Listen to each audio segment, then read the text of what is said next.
I think good afternoon, everyone. So I think we are going to wait just a couple of minutes until everyone can join. During this time, I think you should have a little survey that should have popped up on your screen. So if you can answer that, and we will start just in a couple of minutes. Thank you very much.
Okay, so good afternoon again, and we come to this webinar on the role of planning policy in driving a more sustainable built environment. I'm very happy to be here and to chair this webinar.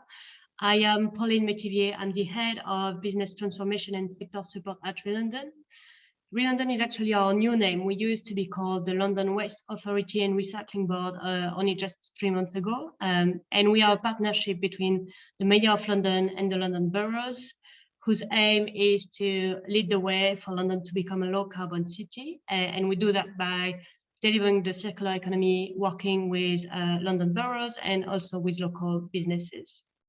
We are very pleased to partner with C40 Cities today to organize this webinar.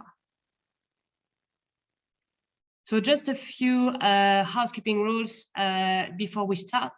So if you can all put your name, role, and organization in the chat, that will allow us to know you a bit better and to try to make it as interactive as possible. And also, so there are going to be around 40 minutes presentation, and then we will have a 10-15 minutes Q&A session at the end. But please don't wait until the end to put your question in the Q&A section. You can actually do it all across the webinar. And when you do, please give your name and organization so we know where the question comes from. And don't hesitate to direct your questions to one of the panelists. The webinar will be recorded, so you can share it with your colleagues or your peers who are not able to join us today. And also for your information, we will be running the same webinar tomorrow at 8 AM BST, London time, to allow for more attendees for all cities globally to join us. So as you probably know, construction is responsible for nearly 23% of global greenhouse emissions, and the global construction industry consumes over a third of all resources extracted annually.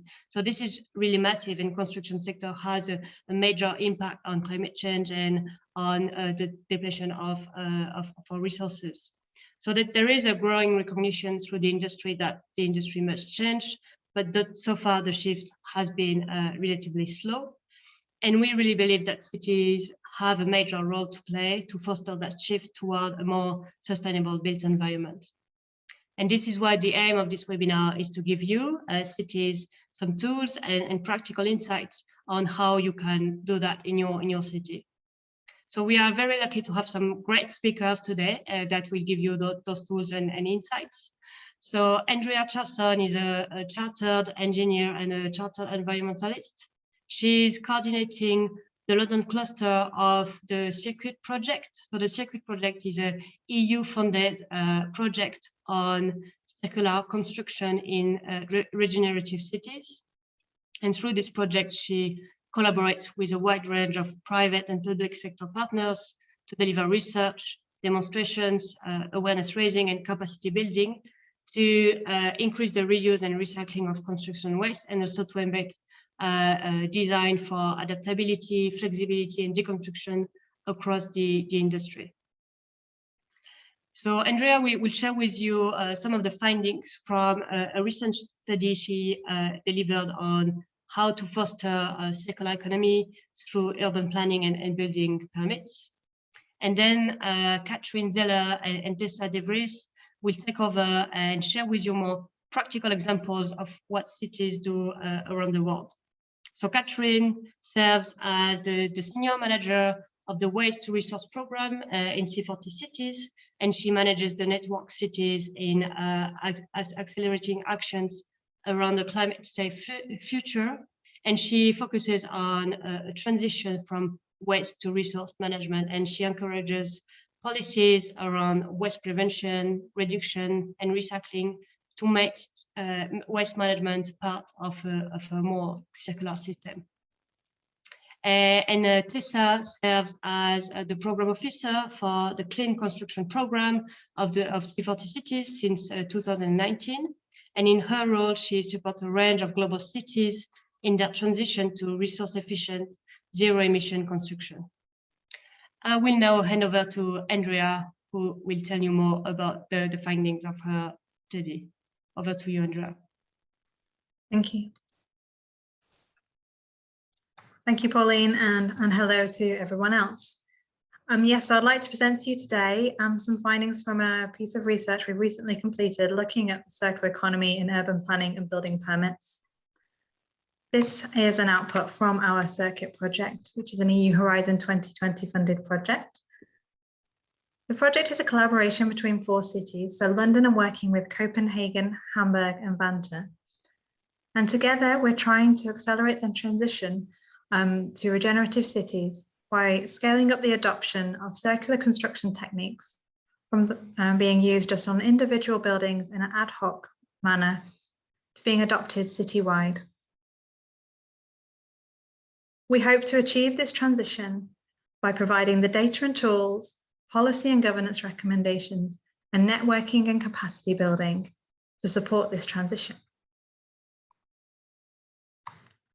And throughout the project, we're focusing on 3 technical interventions. The first is urban mining, in which we're looking to increase the high-value recycling and reuse of demolition materials. The second is trying to avoid demolition being necessary through the transformation and life extension of existing buildings. And the third is exploring design for disassembly and flexible construction with the vision of making those first 2 interventions easier in the future. The specific piece of work I want to talk about today is part of the policy and governance workstream, where we've explored the possibilities and limitations in urban planning policy at a city level to support circular construction. Using our 4 project city administrations as the basis, we have looked at what possibilities we have for including requirements for circular construction in our urban planning policy and instruments and procedures. We did this through exploring the regulatory context within our 4 cities, identifying the barriers and opportunities that this context presented, developing potential policy interventions related to the 3 topic areas I've just highlighted, and then combining this to produce a list of priority options for each city. And what I'm hoping to share with you today is the detail on the potential policy interventions that we highlighted and how they could be implemented in any city. Firstly, just a little bit about what we found in relation to the regulatory context. We found actually there was a lot of similarity across the 4 cities we studied in terms of the urban planning policy, and that they all had a national level of legislation which set out the framework. There were various different ways of incorporating regional or municipality urban planning policies, and then each city also had a provision for local and site-based policies. However, although they looked quite similar at first glance, we soon realised that actually the level of autonomy 4 cities had in setting requirements, in particular at the regional and municipality level, was quite different. For example, in London, in our current planning framework, we have the ability, or rather the mayor has the ability, to set requirements for any development within the city in relation to topics that the mayor considers of strategic importance to London. However, in contrast, Copenhagen can only set requirements related to a very specific set of topics that are already predetermined within the national legislation, which significantly limits their options when it comes to trying to promote circular economy through a legislative context.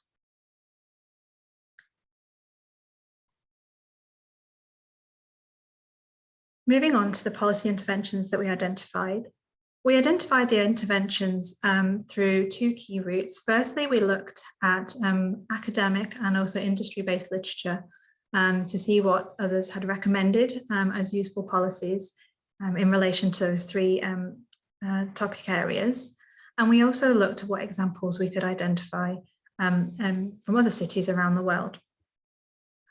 We grouped the interventions that we found into 3 areas: those related to information and communication, those that were legislative or regulatory, and those that were economic or fiscal. I'm going to run through the different types of policy intervention we found. I've not included in these slides examples of where they've been implemented, because I know Tessa and Catherine have got lots of exciting examples to share with you later. However, at the end of my presentation, I will give a brief case study of London's current urban planning policy and how it relates to what we found in this project. So first of all, looking in relation to information and communication, the city or municipality can set an overarching vision which can promote circular construction approaches. This is something that most cities can do. In addition, it might be possible for the planning authorities at the regional or local level to set a prioritisation of the reuse of assets over demolition. It may be possible to incorporate a carbon impact into the zoning of areas, which again should promote the reuse of either buildings or materials and products. And it's also important to consider whether the zoning regulations restrict refurbishment in terms of change of use and transformation of existing buildings. First group of legislative policies we identified, we have termed as outcome-based. And this is where the municipality can set a performance requirement against a certain attribute within the permitting process. Some examples that we found were setting requirements around the proportion of demolition material that must be reused or recycled, or the proportion of reclaimed or recyclable materials incorporated into new constructions. There are also precedents for setting embodied or whole life carbon limits for new developments and for developments to achieve a specific rating within a green building rating scheme, such as BREEAM, LEED or DGNB.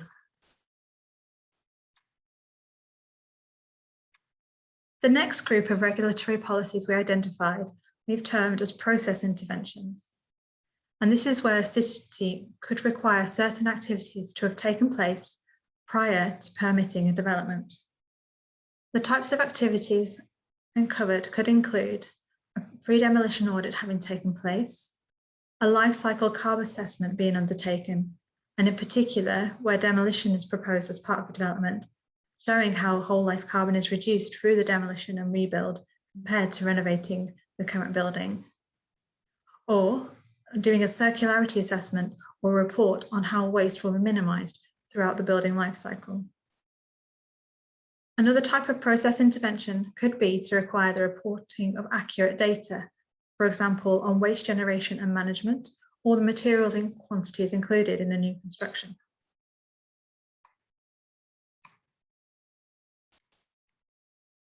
The final set of regulatory policies we identified are those where a planning authority could require specific interventions for buildings that meet certain criteria.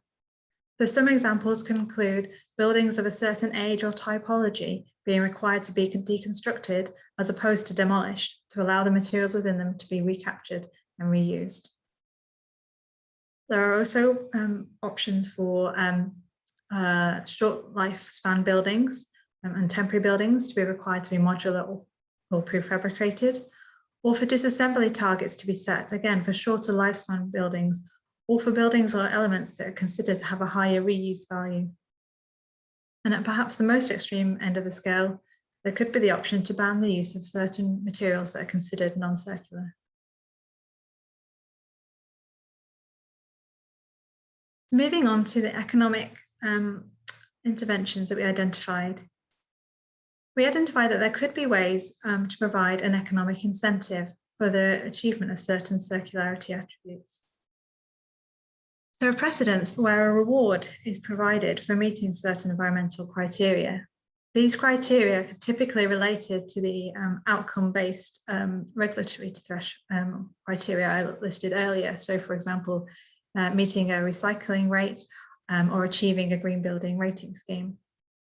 The types of rewards are varied, but precedents do include allowing for a larger development than what had previously been envisaged, and providing faster permitting, or providing reduced fees for the permitting process.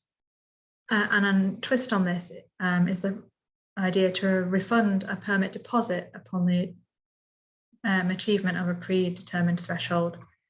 This provides an added incentive that you could get some money back at the end of the process if you meet your targets. That was a whistle-stop tour of the types of policy interventions that we identified. As I said, we also looked at how they could actually be implemented. Due to the different regulatory contexts that we identified and the different levels of autonomy, different cities are going to have limitations in terms of what they can legislate. Not everyone is going to be able to set fixed outcome-based targets in their planning policy. However, despite the limited autonomy, there were some interventions that looked like they could be implemented across our cities. And these were requiring pre-demolition audits, making this pre-demolition audit information publicly available to allow future reuse, and potentially setting requirements around the reuse and recycling of waste, or the incorporation of recycled and reclaimed components into new constructions. What we did find, though, that even when there's not the option to incorporate these ideas into the regulatory process, in many cases, it's the option to incorporate them into the public procurement for municipality buildings and for the competitive tendering for construction on municipal land.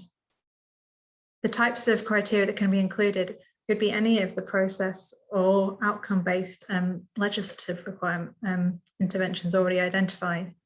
In incorporating these into these kinds of procurement activities gives the opportunity for a city to implement their vision and also inspire private developers to implement them in their own.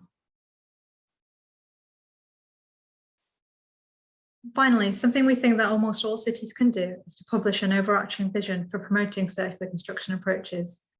This vision, even when it can't be backed up with a regulatory context, can already start to stimulate the market to deliver solutions aligned to this vision. It also provides the basis for a discussion that a developer and the planning authorities can have to encourage private developers to start adopting these ideas, even when it's not mandatory. Having this vision can also help support a wider discussion across the city, as cities have the unique ability to engage with multiple stakeholders to promote discussion, catalyse action, and raise awareness. Just moving on briefly into London's current implementation of these ideas into the urban planning policy. So first of all, thinking about the vision and strategy, I've identified 3 documents that help build up the vision and strategy for circular construction in London. Starting in 2013, a consultation document was produced which posed the question, what infrastructure would London need to be a thriving city in 2050? It covered all types of infrastructure, including waste infrastructure. And in this document set out that by adopting circular economy techniques, London would potentially not need very much more new waste infrastructure in between and when this document was produced and 2050, and that most of their new facilities would be focused on reuse, refurbishment and repair, as opposed to more traditional waste management. This was then built upon in 2017 when we published London's first circular economy route map. This set out the vision for a circular London. It identified our 4 focus areas, including the built environment. It set out actions for both the public and private sector that had been developed in collaboration with those stakeholders. And then in 2018, this vision was incorporated into the Mayor of London's environment strategy, which is where the ambition was set out for London to become a low carbon circular city. Translating this vision into a legislative requirement has taken some time. But the London Plan, which is the spatial development strategy for Greater London, the new version was formally adopted in March this year. And the circular economy is embedded throughout the plan, touched on a whole wide range of policy areas. And specifically, there is one policy which is targeting reducing waste and supporting the circular economy. This economy requires stakeholders across London to collaborate to promote a circular economy and innovation. It sets targets that need to be met or exceeded for the recycling, reuse, and beneficial use of waste streams.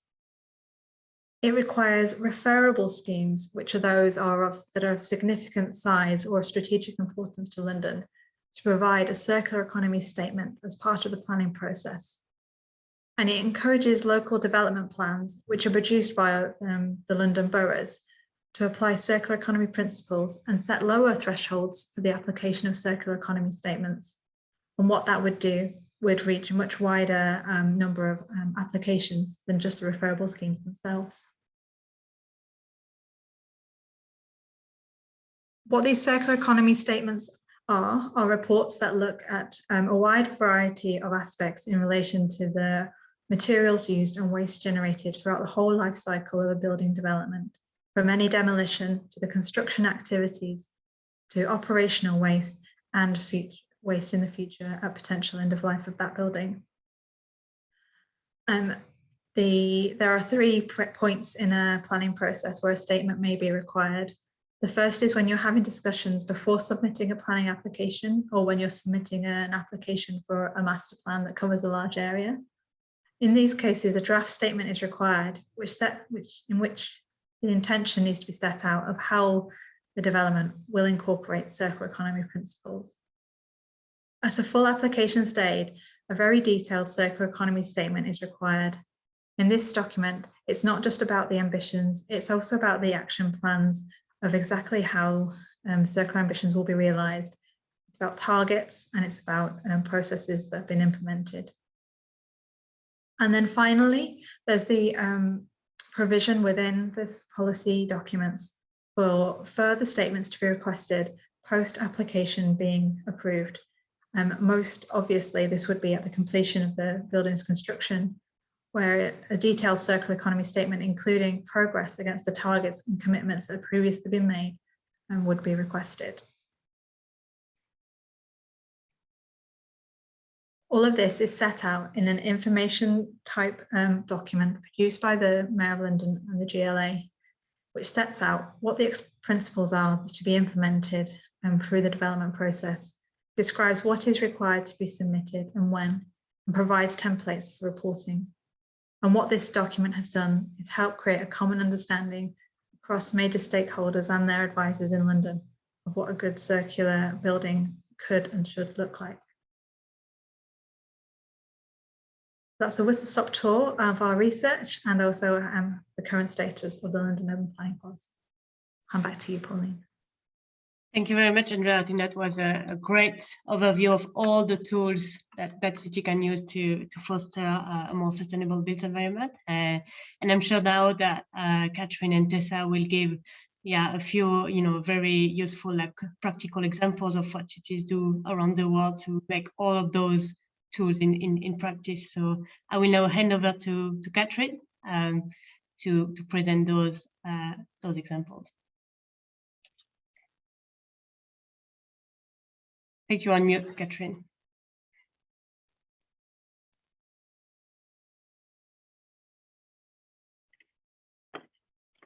So now you should be able to hear me. Thanks so much, Pauline. I'm going to share my screen now for our slides.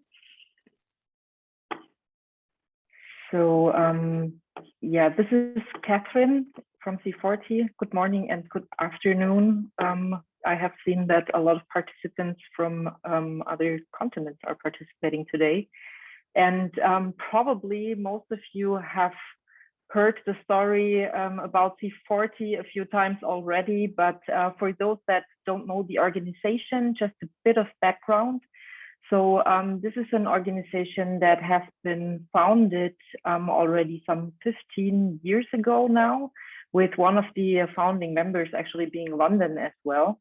And this happened in the context of G20 as well, and the recognition that cities have such a crucial role in climate change, both because about 70% of emissions are being generated or come from cities, and also or in the same sense, they can make such a difference in bringing us to a climate safe future with all of the action that can be taken in a city.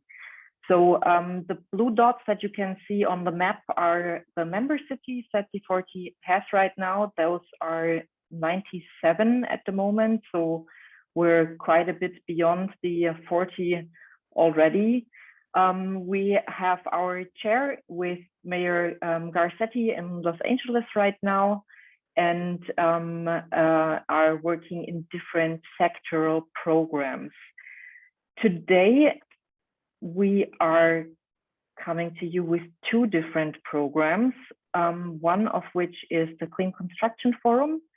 And the Clean Construction Forum focuses on embedded emissions reduction, mostly in the construction sector, but also looks at possibilities of adaptation in the sector, how to generate positive impact with social policy and health impacts, and as well as economic impact, such as job creation through the construction sector.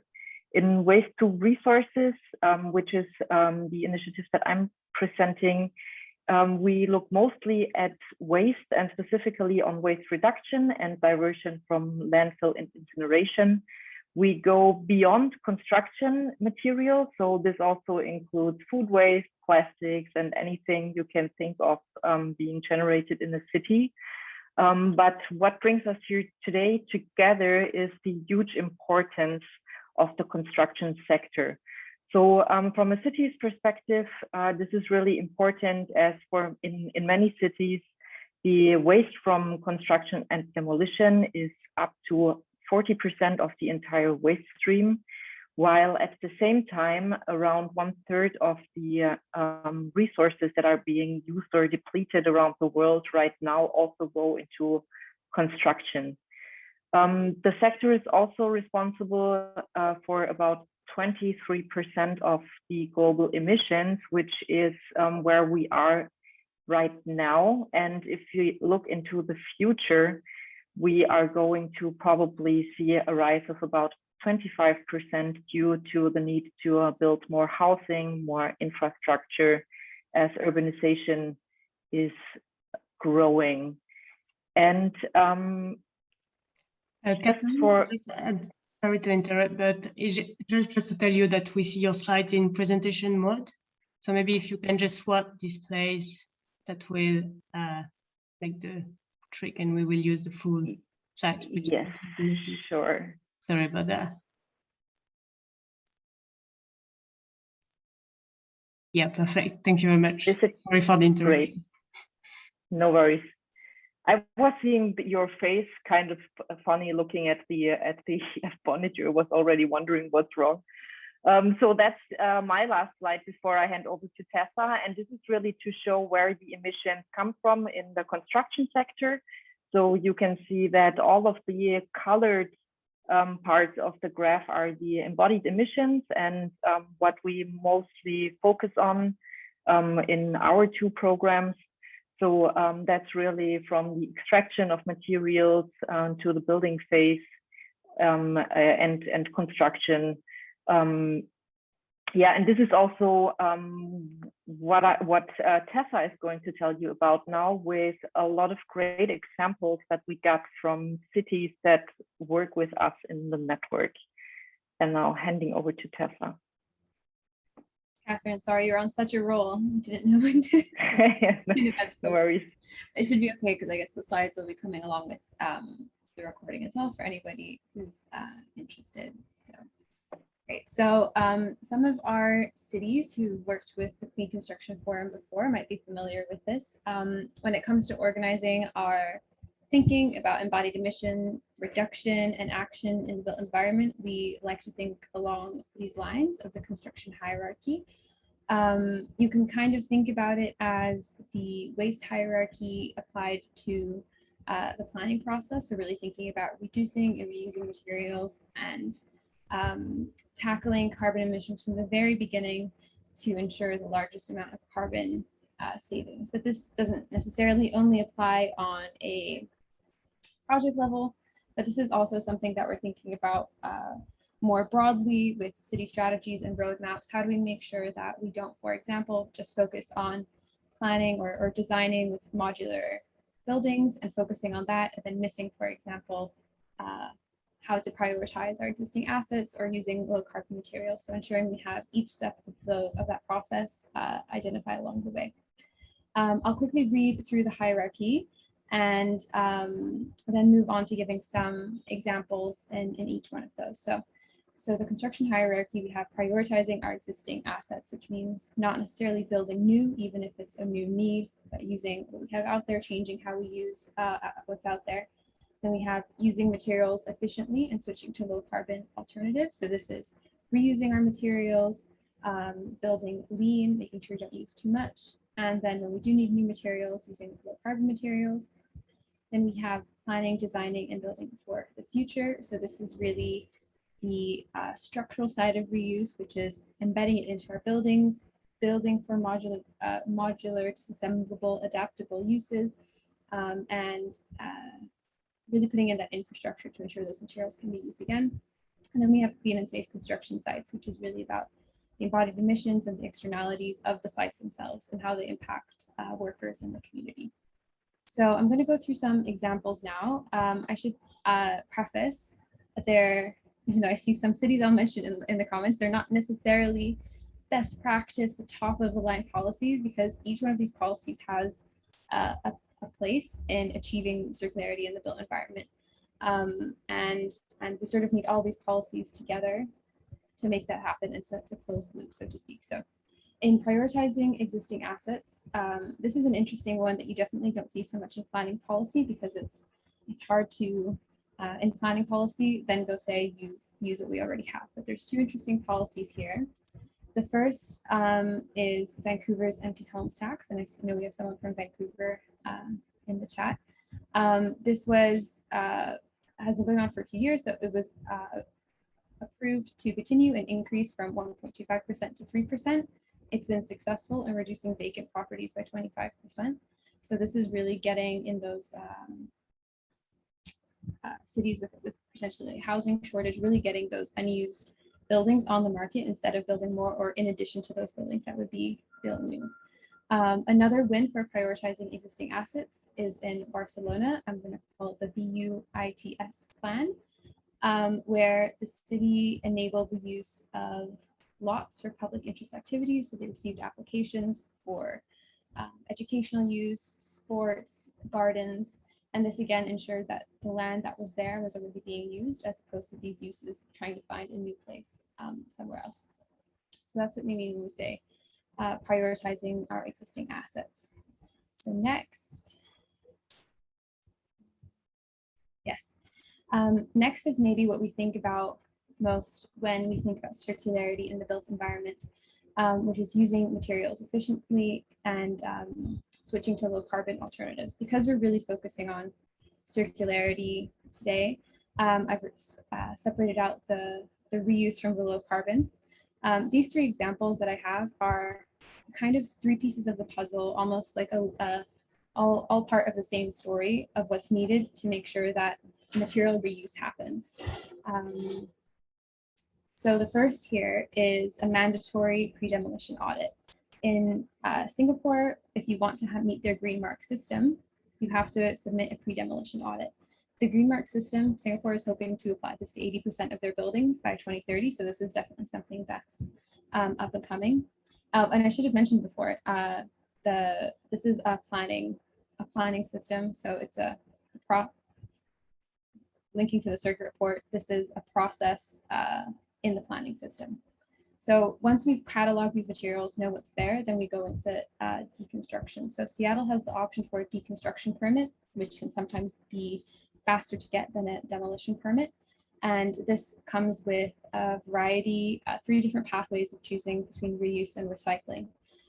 So linearly, we see here one policy ensuring that we know which materials are there, another one ensuring that we source, separate, and reuse these materials.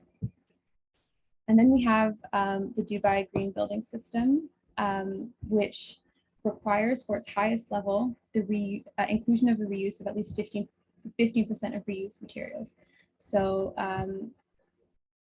all of its different levels of achievement within this rating system require some reuse, the highest level 15%.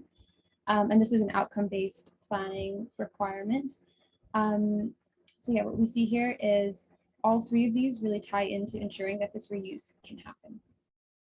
Next, when we do use low carbon materials, we need to make sure they are low carbon. And I've suggested 3 sort of interesting examples, very material specific examples here. I think most of us who work with built environment and circularity have heard of Amsterdam's circular strategy, but a big part of their first action on the built environment is not only reusing materials, but also using bio-based materials. In their action, they're planning on doing this through procurement and through planning. And in planning, we're seeing them utilize the Netherlands system. If you hear that, there's an ice cream truck driving past my house. So I'm gonna wait a second. Bit distracting. All right, we'll move on now. Anyway, Amsterdam Circularity Strategy, they're also going to implement this use of bio-based materials in planning via the Netherlands material system, so sort of their LCA system, which is a trend we see more in Europe, which is using LCAs to really target these lower carbon materials. Now, when we go to Portland for the Portland Low Carbon Concrete Initiative, this is more what we see in our North American cities, which is very material focused, like the Buy Clean Act as well. So in Portland, starting in January, for city projects, it was required that concrete come either from an approved list, so you knew which concrete was being used, or with a material-specific EPD. And this is then being used to set a standard, which will be out in 2022. So this is not through procurement, but through, not through planning, but through their procurement process. Another interesting way we found this happening is in China. So this is a national program, the China Green Materials City Program. 6 cities are participating to promote the use of green building materials. So this is in the procurement of public buildings, hospitals, schools. They'll be specifying this in their tenders. So the next slice of the pyramid. Right, in this stage, we have planning for design, designing, and building for the future. So what we discussed before with reusing materials, this is more about how do we make sure that we plan that into the system we have. So again, I have 3 that fit somewhat linearly, although one is not switched on mine, but not switched on the slides, but that's fine. So first we have building for this reuse, really planning and building for the future. We don't see this very often in policies, and it'd be really interesting to see how we can increase that. But this is kind of a unique example in Paris's climate plan, where they are targeting that 30% of new buildings by 2030 are built reversibly, so adaptively. They can move, their uses can change intentionally. Yeah, and this is more of a strategy. There's no planning mechanism attached to this yet. So once you have a building that can move around, it can also be easily deconstructed. So I'm going to jump to the image on the right, which is the Portland Deconstruction Ordinance. This is a requirement that all buildings built before 1940 are deconstructed. I believe this is about 66% of all demolition in the city. So tying those two together already gives a strong, would give a big stream of materials to then be used. And then the third part of this planning and designing and building for the future is also the infrastructure to support it.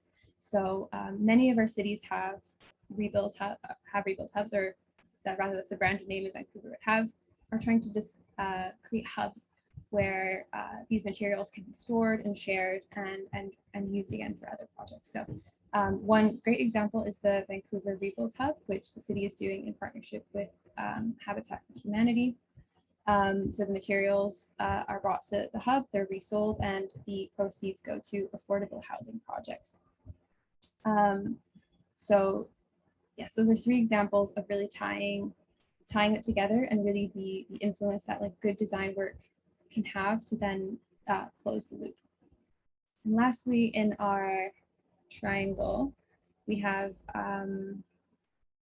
clean and safe construction sites. So the presentation in a minute. But as you said before, circular economy is not just about the materials, but also about minimizing negative externalities. And that includes air quality on construction sites. So another example from Portland is the Portland Clean Air Construction. Yeah, next slide, please, Kathleen. I don't know if you were trying to fight. Oh, there we go. Is the Portland Clean Air Construction requirements. So for city projects, there are idle requirements, so no idling for more than 5 minutes, and diesel engine requirements that will also continue to ratchet up. So this is a mechanism through procurement, and again, not through planning. Another example through planning for implementing this is London's non-road machinery, mobile machinery, low emission zone. So as you might know, London has a low emission zone for transport, but they also have one for construction machinery. And there's also even stronger activity zones in certain areas of London where the restrictions are really quite tight. And this is purely done through a planning process under the powers of the Mayor of London.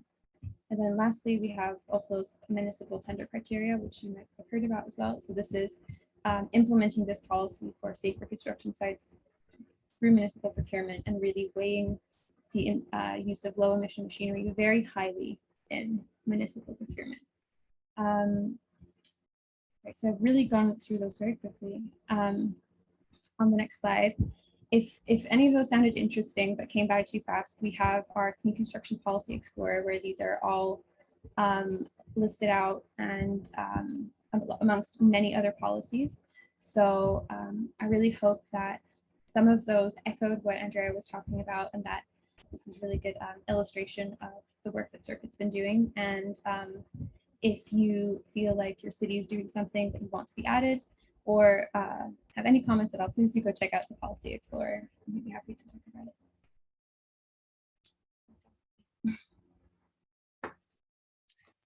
Thank you very much, Tessa. And thank you to all of you again. I think that was very insightful, and I hope the audience, the attendees, will be able to pick and choose what is the most relevant for their city. So we have received a few questions that we'll pick up, but I will encourage all the attendees again to ask any question you have through the Q&A section of the platform. I think like the more I think the more questions we have, the more relevant we can make this session for all of you.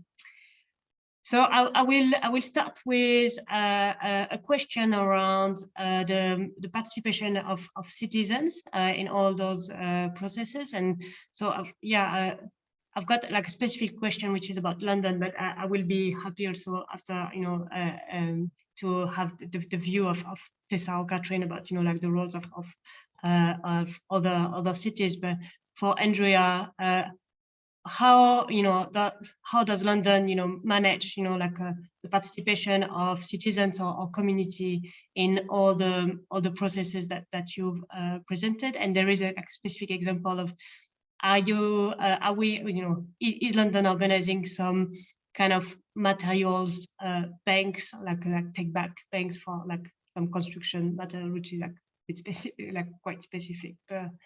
Yeah, over to you, Andrea. Perfect, thanks. Yeah, so I'll take the questions slightly separately.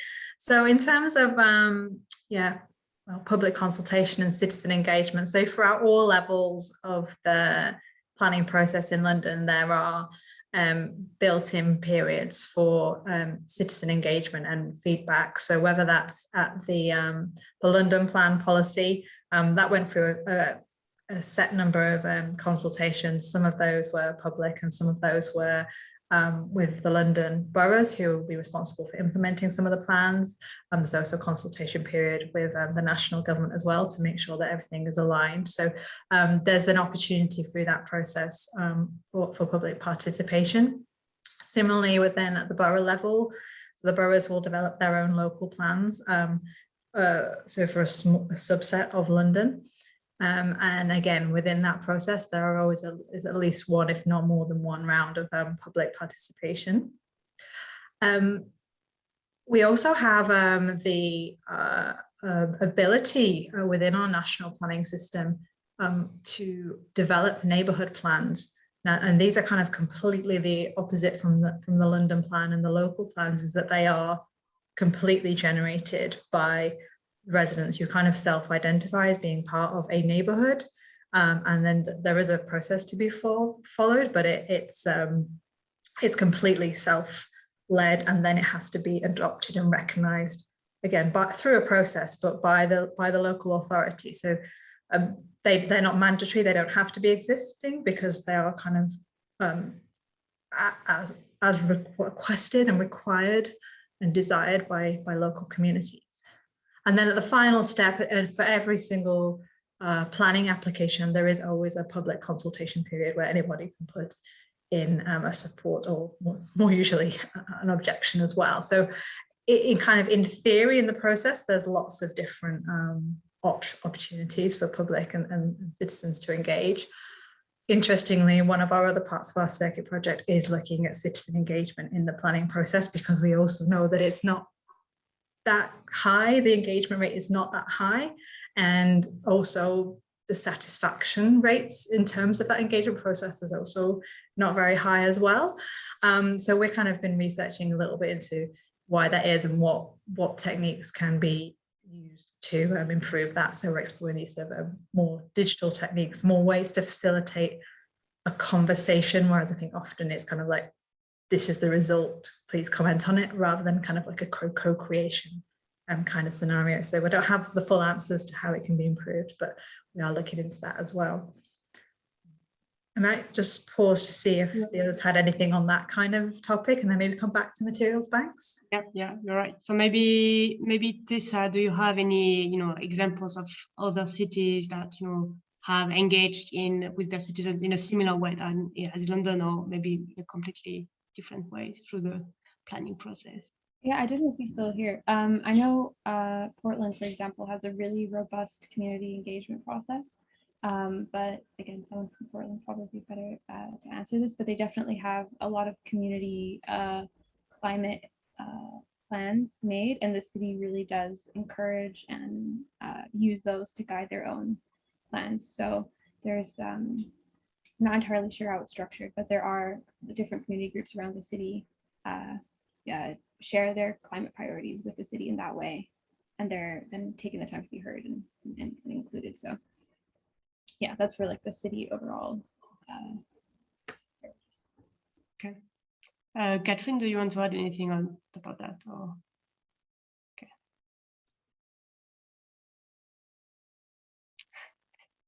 Okay, so maybe Andrea, if you want to come back to the question more specifically about recycling bags for. Yes, it's a hot topic, actually, hot topic of conversation. So we have material banks for textiles, and we have material banks for electronics and all those kind of things. we don't currently have material banks for construction materials. We actually do have a few organizations that maybe specialize in specific materials. So there's an organization called Community Wood that in the UK will come and collect potential waste timber from your site, and then they will then repurpose it, either reselling it if it's in good condition, making something new out of it like furniture, or if it can't be resold or upcycled, then it will still go into the biomass kind of process. So there's kind of individual things like that, but across London there's a kind of a bit of an event and a bit of a buzz at the moment about like, do we need more? What kind of hubs? We call them kind of circular construction hubs. What kind of hubs do we need? What kind of materials would they facilitate? There's quite a good heritage, like reclamation market in London. So it's not like those kind of things that's the issue. It's the kind of maybe slightly more mundane construction materials that people think we could be reusing or recycling more, but we don't quite have enough infrastructure yet to facilitate it effectively. Thank you very much. So we have another question, which is more like a high-level question about, and I will direct that to Catherine, I think, but how we tackle the risk of reinventing the wheel, because there seems to be so much, guidance, informations that are developed, everywhere. So how can we work so that, like to avoid all the different stakeholders to reinvent the wheels when they do something? Yeah, that's a great question, and it's definitely a challenge to manage all of the information that's out there already. And this is actually really one of the things and activities that we do most in the networks in C40, where we really look at how to come up with references for cities that are planning to engage in new activities and help out with examples from other cities where things have worked or have not worked at all, and really help to create these learnings to avoid reinventing the wheel again and again all of the time. So yeah, that's a challenge. And the Policy Explorer is probably one example for a tool that tries to help with that. Okay. Thank you very much. I think there is a question specifically on moving away from incineration and landfill, and so yeah, with someone mentioning that in London we are seeing a controversial potential expansion of a very large plant in North London that will receive the mixed waste from 6 boroughs. And as a waste to energy plant, it receives tax subsidies, and yet the argument goes that it needs to be fed waste to continue being produced. So is there like an element of how do we manage those kind of waste to energy plant, and how do we manage that to make sure that allowing to have those plant built do not end up in reducing the incentive for more recycling. So I don't know if you want to pick that up, Andrea, maybe on the London background, if you have any views. It's not something I spend a lot of my time thinking about, to be honest, because I'm so much focused on the upfront trying to prevent things becoming waste that I don't spend a lot of time thinking about energy from waste. In our research that we've just been doing around the reuse and recycling market in London, we have found one of the barriers for better high value recycling and reuse of timber products specifically being that there's such competition for the product for biomass purposes. So yeah, I think it is real that that's a challenge, but I don't really have a view on the right solution. Yeah, I think it's always difficult to to find the right solutions and to make sure that we respect the waste hierarchy and to still do something, because it's always difficult to wait for the perfect solution. But yeah, thanks for this answer, Andrea. Maybe just a more like a very specific question about the infographic that was used in Catherine presentation. So I think this and about where does this graphic on the carbon emissions and the part of the different carbon emissions for the different stage of the supply chain were accounted for. So yeah, I think this. I think it's a great question because there's no specific source that shows that, and that's because it's for illustration, and every building's different. And there's really important to point that out because we show here the sort of 20 to 50% of the average building of total life emissions is embodied emissions, but that is so variable, and especially as we move to having grids that are a lot cleaner, you'll see that percentage grow very far. So if you're looking at the infographic and you see all that operational in places where the energy is really clean, that'll really shrink, and the embodied emissions will really become a much bigger portion. Also, if we look over when we need to reduce emissions, for example, we really need to reduce emissions in the next 10 years, whereas these whole life carbon circles that you often see are over 60 years. So while this graph, we really use it to sort of illustrate and get people thinking about how much is in each, and there are sources from different papers here and there to make sure the proportions are roughly correct. It's really just a tool to visualize because it can be so specific, and in reality, it's probably a lot more urgent. So I'd point you to, I'll put it in the chat, but the LETI, London Economic Energy Transformation Initiative, which has great resources on embodied carbon and lots of beautiful graphs like this that really illustrate the balance between embodied carbon and operational energy used. So yes.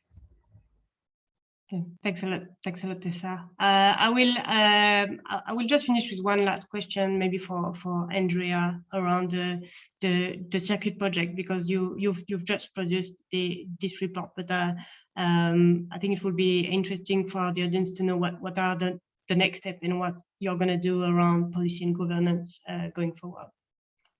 Yeah, of course, thanks. So actually our next steps are kind of really linked to our findings. So we're going to be looking more closely at public procurement criteria and what types of criteria can be included. And particularly, I think we'll end up looking at the thresholds and the metrics. I think one of the examples Tessa mentioned was there was like a 15% reuse content. And I think our London plan currently says, I'm going to get the number wrong now, I think it's 20 or 25% recycled content in new construction. So it's all right having like a metric or an indicator, but if you're going to put it into a procurement contract, you kind of need a number against that as well. So we'll probably be doing a bit of exploration into what the number should be and which of those process based and outcome based interventions are most suitable for procurement contracts. We're also looking at the more conversational side of the relationship between the planning departments and developers and those submitting applications. So we've done a piece of work which has looked at how do those conversations happen and how can the dialogue be improved. So I think that will probably be published shortly, and then in each of our 4 cities we're going to kind of trial one of the recommendations that's come out of that report. So kind of focusing more on those information and communication based ways to achieve change. So those are kind of the 2 things that are coming up imminently in the next year. Following on from that, what we're hoping to produce is some training modules focused to city administrations, both for kind of like live kind of training modules and also e-learning modules on a variety of topics linked to the CIRCuIT project. So that should be coming later on in the programme, about 18 months ahead. Okay, perfect. Thanks a lot. Thank you, Andrea. I think we are all looking forward to see the outcomes of those next steps of the project. So it's time now to wrap up. So I would like to say a huge thank you to C40 for organizing this webinar with us, and also to our 3 fantastic speakers who I think gave us some really interesting and practical advice on how you can foster sustainable construction in your city. For me, the main takeaways from these sessions are that, actually it seems that cities have lots of tools, to actually make a difference. And it's not all about urban planning, it's also about, communication strategy. And there are lots of different ways for you to make a change, and you can really adapt and choose what is the most relevant for your city. So before closing the webinar, I would like to remind you that we are organizing a similar session tomorrow at 8 a.m. BST London time. I would like also to mention a webinar that we are also organizing as part of the Circular Economy Week that will be tomorrow, and where we will give practical examples of how local authorities can embed circular economy principles in their day-to-day operations across all departments. So it's not going to be only about circular construction. And this webinar will happen tomorrow at 2 p.m. BST London time. So if you're interested, you can register on the Circular Economy Week website. So thanks again to all our speakers and to all of you who attended this webinar. I hope you've learned some useful insights and that you will be able to apply it in your city to drive a more sustainable built environment. So thanks a lot to you all. Thanks, everyone. Bye.